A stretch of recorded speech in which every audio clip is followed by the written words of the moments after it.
Mungkin ini sudah familiar di kalian. Jadi yang pertama kalau misalnya ibu bilang sikut, kalian pegang sikut. Kalau ibu bilang sakit, kalian pegang perut.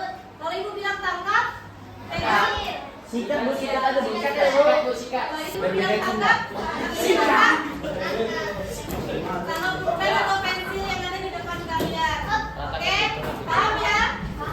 Itu kita mulai ya. 1, 2, 3. Sikut. Sakit. Sikut. Tangkap. Sekali lagi ya. Sikut. Tangkap.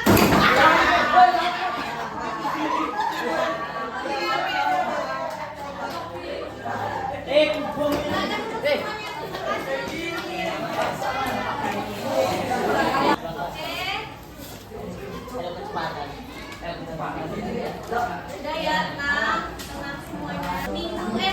Hari Senin kemarin kalian belajar tentang Itu apa? tekanan zat. Kimia. Tekanan zat padat ada dikasih tugas kan kemarin? Oh iya, ada. Nah sekarang ibu mau tanya sama kalian. Kalian pernah nggak ngeliat infusan orang sakit itu digantungnya kenapa di atas? Kenapa dia nggak di samping tempat tidurnya kan? Atau ditaruh di bawah? Coba. Jawab. Biar airnya turun bu. Hah? Biar turun. Kenapa airnya bisa turun terus masuk ke dalam pembuluh darah kita? Kenapa? Karena ke bawah. Karena cair. Karena cair apa? Karena dia ke Oke, bawah. jadi apa namanya? Cairan infusan itu ditaruh di atas dikarenakan di dalam air itu ada tekanan hidrostatis. Jadi semakin dia dalam, semakin juga tekanan hidrostatis itu semakin tinggi. Nah kalau misalnya kita nyemplungkan botol gitu ke dalam air laut misalnya gitu kan. Nah semakin dia ke dalam nanti botol itu akan rusak. Tandanya tekanan hidrostatisnya itu ada.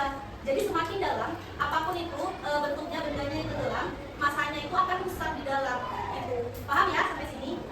Nah sama seperti halnya dengan cairan infusan tadi. Kalau infusan tadi itu dia bisa masuk ke dalam pembuluh darah karena ditaruh di atas. Kalau di atas itu ada tekanan hidrostatisnya tadi. Kalau dia taruhnya di samping kanan atau di samping kiri atau di bawah, nggak ada tekanannya. Akhirnya yang namanya cairan itu nggak akan meluncur dengan lancar ke dalam pembuluh darah kita. Itu makanya ditaruhnya di atas. Paham sampai sini? Oke. Dari pembelajaran tekanan hidrostatis ini, ibu berharap siswa dapat mampu menjelaskan konsep tekanan zat cair dan juga tekanan hidrostatis serta faktor-faktor yang mempengaruhinya. Serta peserta didik juga dapat menggunakan rumus tekanan hidrostatis untuk menyelesaikan masalah sederhana dan mengaitkannya dengan kehidupan sehari-hari kita. Nah sekarang perhatikan gambar di depan ini. Ini gambar apa? Nyelam. Gambarnya? Kalau saya sakit gigi. Sakit Telinga. Sakit gigi kan di sini. Sakit telinga bu. Sakit telinga ya. Sebenarnya ini adalah dua gambar yang saling berkaitan. Jadi orang ini tuh misalnya tahu orang ini tuh dia itu menyelam terlalu dalam yang mengakibatkan telinga itu sakit. Nah coba kalian pikirkan kenapa hal itu bisa terjadi. Nah sekarang ibu membagikan LKPD ini. Ya LKPD ini ibu bagikan ke kalian per kelompok. Kelompoknya adalah kelompok piket yang kemarin yang udah dibikin itu. Silakan buat kelompok kalian. Kelompok piket. Silakan. Kelompok piket.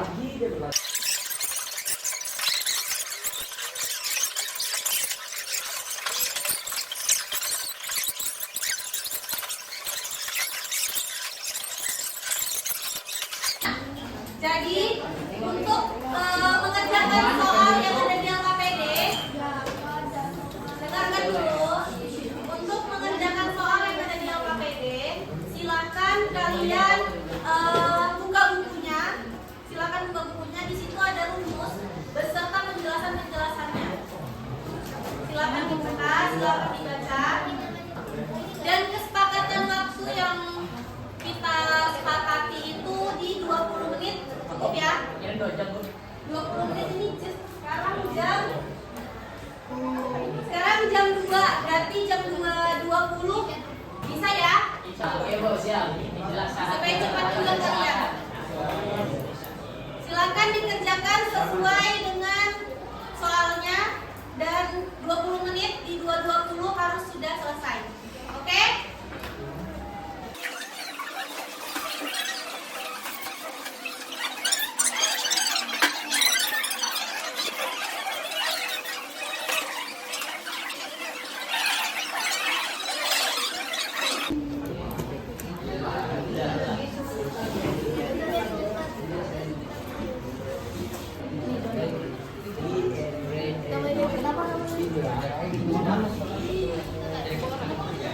Oke, dengarkan dulu karena semuanya sudah. Silakan. Ini siapa? Ibu mau ulangan. Nah, tadi ada soal kayak gini kan gambarnya. Coba ibu minta Minum, Dan. Ada minum, kelompok Ada. ini kelompok berapa? Pengen mereka yang jawab. Berapa? 5. Nah, coba presentasikan apa yang sudah kalian dapatkan di depan. Ke depan ya. Silakan. Satu aja.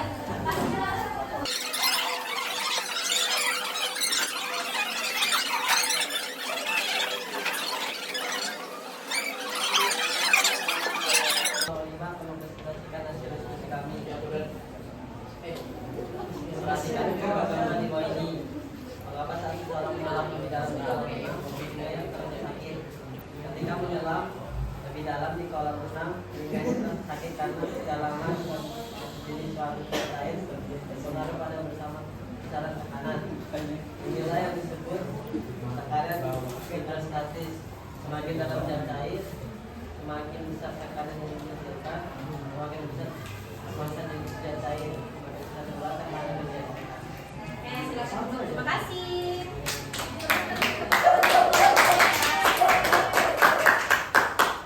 Oke, tadi teman-teman bilang katanya semakin dalam itu tekanannya semakin tinggi. Benar banget ya, karena tekanan hidrostatis itu sifatnya seperti itu.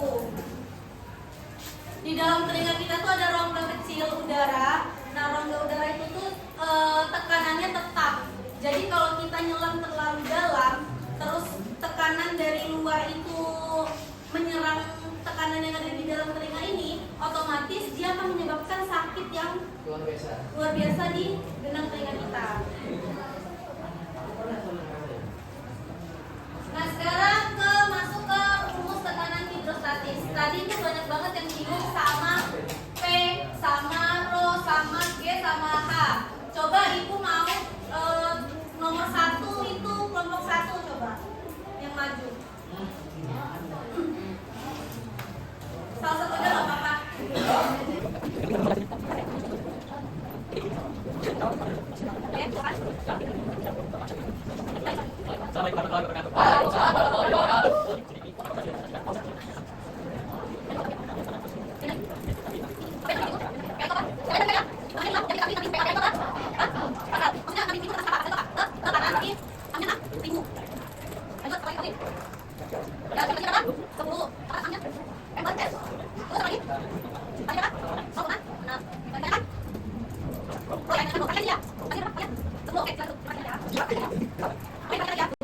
Jadi dia diketahui itu ini, P-nya tekanannya sama dengan 6.000 pascal, B-nya atau gravitasi sama dengan 10 meter per sekon, U kuadrat kan B, kalau pangkat 2 Kak, hanya apa? Hanya apa? Kita cair atau ke dalaman? Yang ditanyakan? Rho-nya. Yang dijawab? Rumusnya sama, P sama dengan Rho kali? Oke, kita masuk ini, P-nya berapa tekanannya? 6.000. Rho-nya berapa? Belum diketahui kan? Tadi tulis lagi. G-nya berapa? 10. H-nya 0,6. Gimana caranya, Bu? Kok di sini Rho-nya kejepit? Jadi sama kayak yang nomor 1 tadi. Jadi kita tinggal bikin Rho-nya itu sendirian di sini. Gimana caranya? Kita bagi. Kita tulis ulang 6.000 per berapa? 10 kali berapa? 0,6 sama dengan Rho. Ya kan? Kita cari Rho-nya kan? Baru habis itu 6.000 per 10 kali 0,6. kali 0,6. 10 kali 0,6. 1 kali 6 berapa? 6 kan? Berarti 6 sini. Kenapa lagi? Jadi 60, 0,6 lagi jadinya. 10 kali 0,6 dari sininya. Kenapa bisa jadi 6? Karena kalau tambah dari dalam koma, itu ada tandanya 10 per 10. Kalau dilihat dari sini, 10 kali 6 per 10. Ini dicoret nih. Nah, cara dapatnya kayak gini. Jadi hasilnya 6. Paham? Paham ya sini? Ini 6 dapat dari sini. Nah, betul. Lalu, yang bisa dibagi apa, Nak? Yang bisa dibagi apa, Nak? 6 sama 6-nya. Hasilnya? 1. Karena bagi 6 1. Jadi hasilnya adalah 1000 kilogram per meter. Ketahuinya H itu apa? Kedalaman kan? Kedalamannya berapa? 0,4. Terus massa jenisnya? Hah? 1000 berarti H sama dengan 0,4 meter. Terus rho-nya sama dengan 1000 kilogram per meter. G-nya 10. Ingat ya, gravitasi ini ketetapan. Jadi di soal mengatur gravitasi itu pasti 10. Gak ada kalian disuruh cari gravitasinya. Oke? Lanjut, kita langsung masukkan ke tanya apa? Tekanan? Ya, P-nya ya berarti ya. Jawab. Nah, jawab. Kita masukkan rumus P sama dengan rho kali B kali K. Di mana P-nya dicari sama dengan rho-nya berapa? 1000. Dikali sama G-nya 10. Dikali sama K-nya 0,4. Tinggal dimasukkan aja. Jadi P sama dengan berapa? Coba hitung berapa yang sebelah sana? Ini berapa nih? 1000 kali 10 kali 0,4 berapa? 10 kali 0,4 aja berapa? 4 kali 1000. 4 kali 1000. 4000. Berarti tekanannya adalah 4000 pascal. Sampai sini ada yang ditanyakan? Enggak ada. Oke, kalau nah ini ada tugas buat kalian. Silakan difoto tugasnya dulu. Tugasnya tolong foto aja. Nah, tugasnya dikerjakan di rumah berbarengan sama LKPD-nya. LKPD-nya besok dikumpul ya. Tadi kan sudah ibu kasih LKPD tadi sama tugas rumah nanti.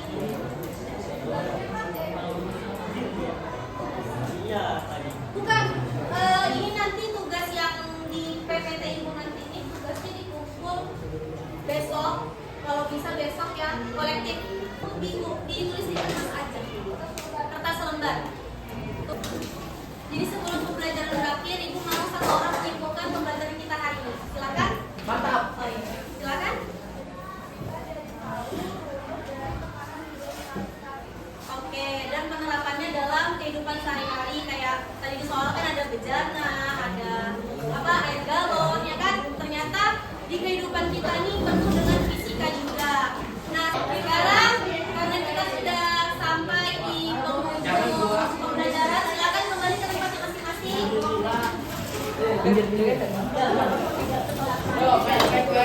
Jangan kasih